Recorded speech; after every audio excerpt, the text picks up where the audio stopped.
Hello guys, ఈరోజు కొంచెం పని ఉండగా సికింద్రాబాద్కి అయితే వచ్చాను అనమాట. ఎవరు అడకపోయినా పర్లేదు, నేనే చెప్తున్నాను. ఇప్పుడు టైం వచ్చేసి 2 o'clock అయింది అనమాట. కడుపులు నాకు అప్పటికి ఎలకలు బాగా పరిగెడుతున్నాయి. ఇక వంట చేసుకునేంత టైం అయితే చాలా టైం పడుతుంది అనుకుని రోడ్ సైడ్ బిర్యానీ అయితే తీసుకుందాం అనుకున్నాను. మనం ఎంత వంట చేసుకున్నా ఇది నాకు బిర్యానీ మీదకి మనసు వెళ్ళిపోతుంది. అందుకే బిర్యానీ అయితే తెచ్చుకున్నాను. అరే తుప్పా చదవా, అసలుకి చాలా రోజులు అవుతుంది బిర్యానీ తినేసి. అంటే 2 days అయింది. బిర్యానీ లవర్స్కి ఒక 2 days కూడా చాలా ఎక్కువ అనమాట. చాలా కష్టం బిర్యానీ తినకుంటుండడం.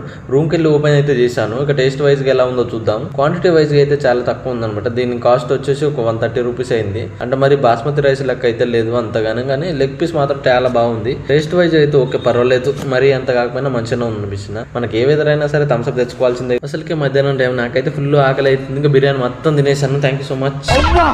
బకాసుల్లో అంత తిండి తిన్నావేంట్రా?